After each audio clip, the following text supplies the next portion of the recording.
আসসালামু আলাইকুম, welcome back to my channel. সবাইকে স্বাগতম জানাই আজকের এই টক রান্নার রেসিপিটি দেখার জন্য।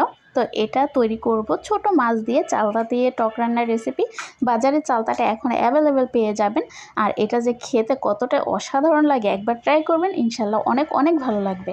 তো তার জন্য চুলায় একটি ফ্রাই প্যান বসিয়ে তার মধ্যে দিয়ে দিলাম সয়াবিন তেল। এখন এর মধ্যে দিয়ে দেব 2টা পেঁয়াজ কুচি।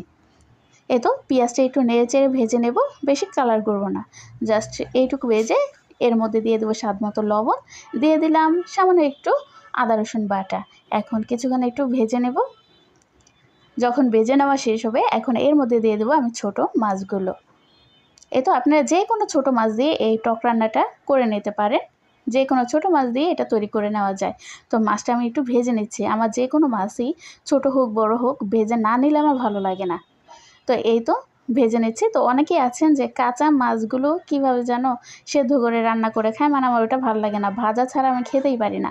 তো এর মধ্যে এখন আমি দিয়ে দেব চালতা। আপনার যে যেমন টক খান দিয়ে দেবেন, তবে এটা টক হলে অনেক ভালো লাগে। আমি এখানে একটা চালতার অর্ধেকটা কেটে দিয়েছি।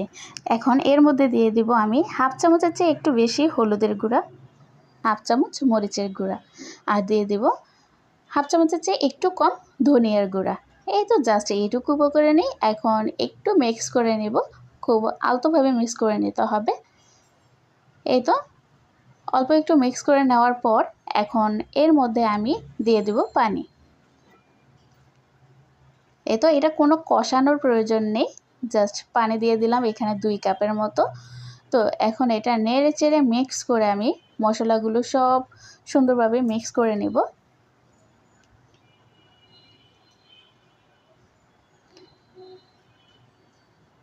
এই তো মিক্স করে নেওয়ার পর এখানে আমি আরও 1 কাপ পানি অ্যাড করে দিচ্ছি, যাতে করে সুন্দরভাবে চালতাটা সেদ্ধ হয়ে যায়। এখন এখানে আমি 2-3টার মতো কাঁচামরিচ ফালি করে দিয়েছি।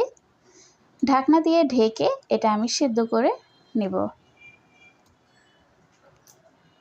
এই তো ঢাকনাটা উল্টে একটু নেড়ে চেড়ে দিচ্ছি।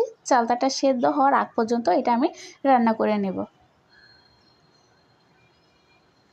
তো আমার পানিটা শুকিয়ে প্রায় অর্ধেক হয়ে গেছে, আর চালতাটাও সেদ্ধ হয়ে গেছে। তো এই পর্যায়ে আমি দিয়ে দেব কিছুটা ধনিয়া পাতা। আপনারা আরেকটু বাড়িয়ে দিবেন, আমার অল্প ছিল বিধায় আমি অল্প একটু দিয়ে দিয়েছি। আর ধনিয়া পাতাটা কিন্তু অবশ্যই ইউজ করবেন।